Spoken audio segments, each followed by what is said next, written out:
Hello everyone and welcome to a new Let's Play series with me, the Green Dragon. As some of you might or might not recognize, this is EVE Online.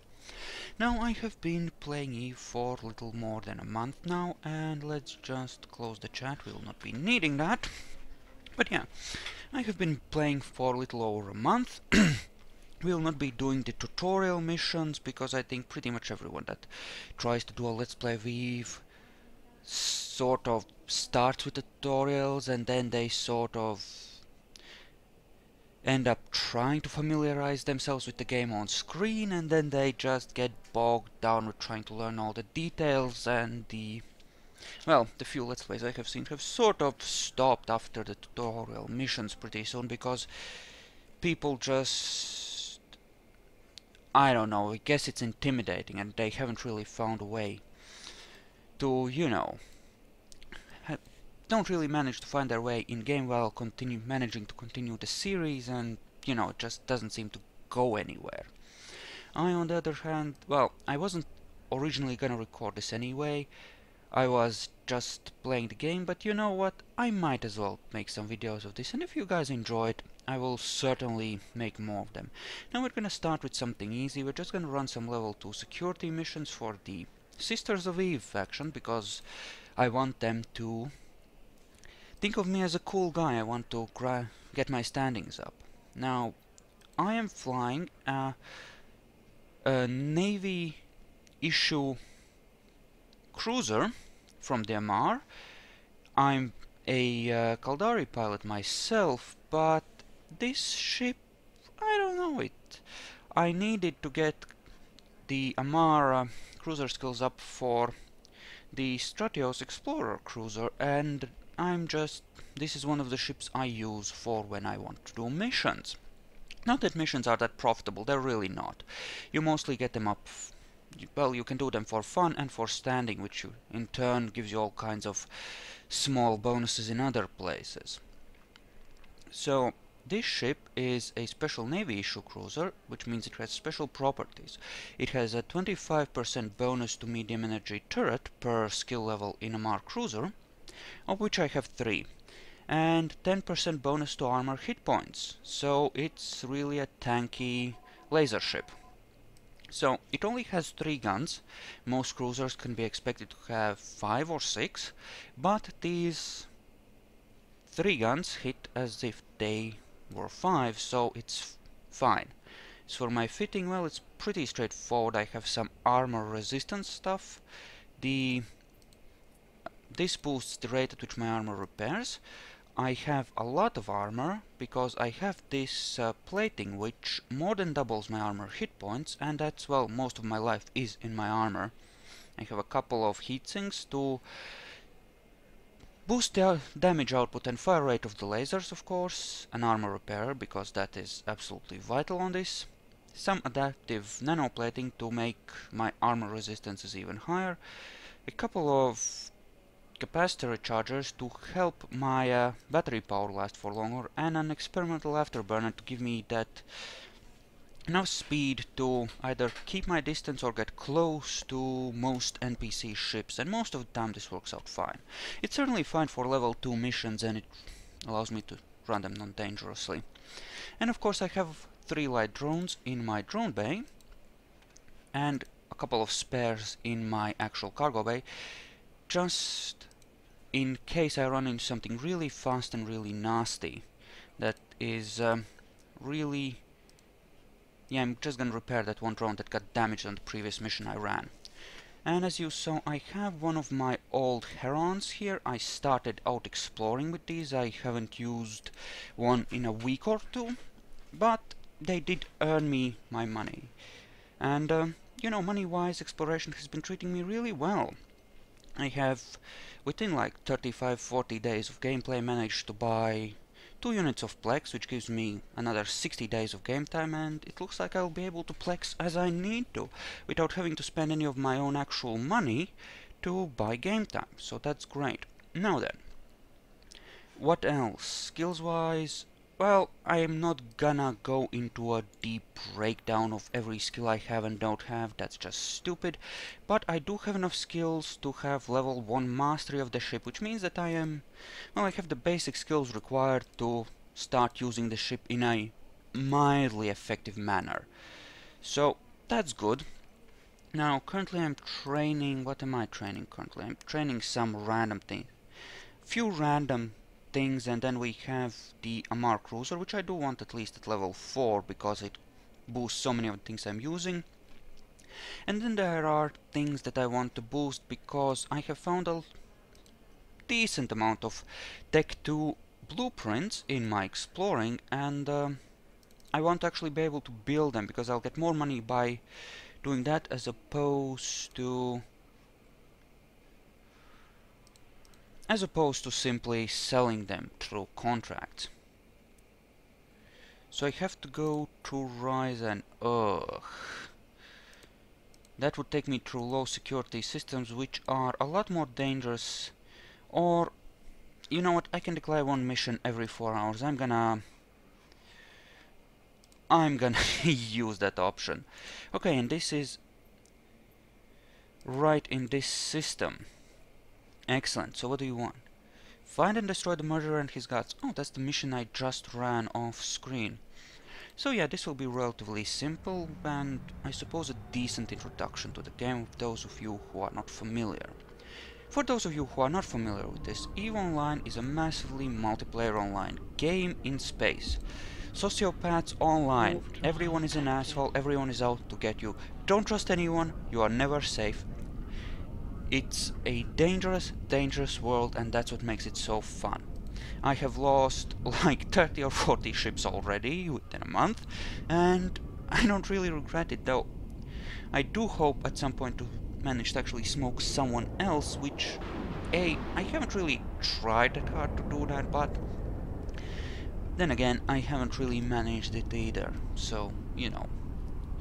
Still, given enough time, since I have equipped my Explorer Cruiser with a cloaking device and I have the stuff in it to... Okay, we warped in at long range. I'm gonna switch my focusing crystals, of which I have 3 sets, namely the standard range, the close range and the long range one, out to radio lasers, because those are the longest range ones, and we're gonna start approaching, we're gonna pop the burner on, and we're gonna go in. Now, we have very little shields. Those are gonna get fried in about, well, 30 or 40 seconds on this mission, very quickly, and it's no big deal. Shields don't matter. Not for this ship. All of my life, all of my tanking is in my armor, so yeah, and as far as level 2 missions are concerned, this ship can run them. Okay, we're at our max weapons range, we can start firing with a decent chance to do some damage. But yeah, in this ship, level 2 missions are perfectly safe. This is a faction cruiser, so it's better than, you know, the basic cruisers. And for level 2 missions, well, level 2 missions are designed for basic cruisers, right? And that being the case with this thing, especially since I have taken some effort to tank it out properly, we really shouldn't have any problem. We can just sit back and slowly blink away at these bastards and fry them. One tiny bit at a time. Hell, we can even launch our drones. Now, drones are little bastards that float around in space around you, and they can be targeted, they can be destroyed, which is why most of the time I might not use them unless I need to, because it's a pain going back for more drones to the market hub, you know? Okay, my default keep at range is set to 8,000 meters on the ship. That is... Speaking of, that is far enough that most well, a lot of NPCs will either... Okay, how does targeting work? Targeting works this way. It doesn't matter how... it doesn't matter how far away your enemy is that much, and it doesn't matter how quickly that enemy is moving, per se. What matters is how quickly the angle between you and the enemy is changing, right? How quickly they're orbiting around you, right? So, seriously, you're gonna give me this crap? Fine, standard, then. Fire and destroy. Okay, turn and engage. Let's just kill them. I mean, it doesn't really matter. Okay, we've lost some armor, let's turn it on. So, right, and guns have tracking speed, which determines how much of that angular movement they can handle. So, for example, a frigate at really close range, orbiting you really quickly, can be a lot more dangerous than a bigger ship further off, because it would be so difficult to hit. And that adds another aspect to the game with just being able to hit the enemies. I don't know. I mean, this is one of the easiest types of level 2 missions I've run into, but, you know, this is like a short tutorial-ish introduction to combat. Yeah, you don't directly fly the ships, it's more like you give your ship's autopilot orders, like keep at range, orbit. I mean, you can't tell it to go somewhere, like double-click in the direction the ship will turn in to go in that direction, but that's about it. I'm just gonna go and open these cargoes. I really don't need the money, even though I'm pretty low. I only have 38 million in the bank. It's fine. I have enough ships and enough resources in various ways spread out across the world of Eve that it really shouldn't make a difference. Hell, I can, if it comes to it, I can sell my mining barters, since mining, no. Right, I thought it might be cool for a while, but no, I'm done with mining it. It's just not worth the pain in the ass that it is, and it's just no. Okay, so this is another focusing crystal for the kind of guns we are using. Quad modulated light. Huh? Interesting. 3 seconds, 2.24. Okay, what is this like? Huh, interesting. Weird. Whatever, it doesn't matter. There's not gonna be anything good in there. I'm just curious to see if there might be something good. Maybe something mildly worthwhile. And this is just mostly trash I've gathered. Except for the focusing crystals, the hull repair, since you can repair everything using your ship's equipment, right? And these two items, namely a warp scrambler and a stasis web wire, just in case I end up in a position where I want to go hunting, because we are right next to a low-sec system and we could go looking for people to smoke. At least that's the idea with bringing these along. Not that I'm planning on doing that right away, but you know, one can dream. One can dream. Now, I don't usually go hunting for players. Now, don't get me wrong, I've fired shots in anger and at times fired first, but as you can see, my security status, which is sort of a measure of how naughty a person the civilized society thinks you are, is not that low. In fact, it's, I think, pretty decent for a new player that doesn't really focus on missions that much. Now, this ship is modified by all kinds of things. We have the armor plates, which add weight. My point is, there are a lot of things that do make this ship slower and clumsier than it would normally be, because I have all of these armor items that either add more weight or decrease my maximum speed, making me slower and slower on the turns. Now, weight affects your agility, namely your ability to turn, to accelerate and stuff like that, but doesn't really seem to affect your maximum speed, which is interesting. Still, it, you know, makes a difference. Did pick up a few medium drones. We don't have enough space in our drone bay to use medium drones, really. We have 15 meters cubed, right? Cubic meters, right? So that's 3 light drones and that's about it. So, not on this ship, right? We can't use those on this ship. But I suppose in theory any amount of loot is good. Okay, mission of mercy. Secure the medical drone and ensure the safe arrival of repair teams. 4 jumps. Okay, and okay, so that is a special agent person.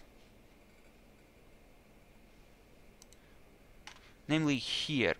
Right, she's right here. That's why I did these, because here's the thing. I want to improve my standing with the Sisters of Eve and their allies. Namely, the Galente, who for some reason have decided that I need to die in a fire. Can't imagine why. Can't be all their ships I've destroyed during the missions. But for some reason they dislike me. Now, doing storyline missions like this one with the Sisters of Eve should help with that. In order to do that, we have to find some scordite nearby on the market. So, manufacture and research, scordite. Close by, there's some on the station. It's expensive as fuck, but you know, how much? 120k? Yeah, I know it's way above market value. We're gonna do this anyway. Complete the mission. There. Now, did that boost my standing with the Galente? It did. Excellent, so we can keep going. Okay. No, abort and dock. I need to actually accept the mission. Going there without accepting the mission would kinda suck. Because then I would have to redo the trip. Now, the world of Eve is divided into systems. There are no instances for missions. People can scan you down, find you, and attack you while you're in a mission, if you're not in safe space. The only difference is that in high-sec space, where we're at, eventually the police will show up and destroy the attacker. Now, there are people who still attack in high-sec, and they can manage to do that without actually... Oh, that's a lot of anomalies. Here, I think when we come back we're gonna scan them down in our Heron and see if there's anything of value there. Now, the Heron sucks compared to my more modern ships, but it's still capable of, you know, doing things. And certainly scanning down anomalies in a high-sec system, just in case there's something truly valuable in there. Well, that shouldn't be a problem. And I did find like 80 million worth of loot here yesterday on just such a random check, so I think I'm gonna make another random check here, because if there's good stuff that spawns here, I want in on it. Oh, do I want in on it. But first, a mission. So, yeah, you travel between systems on these paired stargates. And then you have your own ship's warp drive, which you can use inside the system to travel between stargates and between various locations, which we're doing right now. As you can see, that's quite a bit of distance, like 100 astrological units, or however that is, AUs. And that's a long distance. 1 AU is like the distance between the Earth and the Sun, I think. So that's quite a long ways. But, you know, it doesn't take too long. Right, the Korsaki system. That and Osman. Those two are ridiculously big. Okay. So right now we're just gonna travel over there. We might as well switch to radio, because we're not gonna warp in right on top of the enemies, I think. Now, the mission does offer 3 times the reward than compared to that previous one, so that suggests to me that it's gonna be a pretty big brawl. I don't think I've really seen any security level 2 mission offer more than this, so it's gonna be one of the tougher level 2 missions, and we'll see a bit more of a real fight, as much as a fight can be real against NPCs. Right. This is a place where the people from Code live. They're an organization of high-sec pirates. Full disclosure, they do demand protection money, or extort money, or issue mining permits, which I did buy at one point, and I'm keeping it because they keep people from treating this as a browser game, and I actually happen to agree with them that this shouldn't be treated as a browser game and that nowhere should be safe. And essentially that idea of a miner starting to mine and then going AFK for 30 minutes while his ore hold fills up is just bullshit as far as this game is concerned. So yeah, I actually think they have the right idea. They're pompous assholes, but they're pompous assholes who are doing good work, so are... well, I happen to agree with them. Let's put it that way. They do kind of have a point, I think. Now, a lot of people will disagree with me, see it as extortion, and that's fine. But you know, even if you look at it that way, it's a really, really creative and clever way to make money. I mean, they've turned it into an art form, right? They don't just randomly kill people and extort money. They have organization, they have a system, and it's closer to how governments operate than it is to a pirate gang, I would think. I mean, that's really the difference between a criminal organization and government. In a lot of cases, it can be just a matter of how organized they are. So, well, I might get some hate for this. I do happen to... well, I don't strongly support code, and I would have no problems with them being exterminated, but all other things being equal, you know, I'm willing to concede that they do kind of have a point, and I'm willing to go along with it. When I see it, they're doing good work, and they need resources to do that good work. Besides, maybe you haven't noticed this, but I do on occasion enjoy chaos, and they do introduce chaos into the world of Eve, and that's fun, by all means. Okay, so we're at an acceleration game. I'm actually gonna... this is like... it moves you between rooms in a dungeon, so to speak. We're at 23 minutes, so I'm actually gonna cut the video here. Thank you all for watching, I hope you enjoyed this, and I'll see you guys in the next one. I'm gonna record like 3 or 4 videos and upload them all at once, and then we'll see how you react to the idea of me showing you the world of Eve, as many people before me have done. Anyway, thank you all for watching, and I'll see you guys next time. See you then.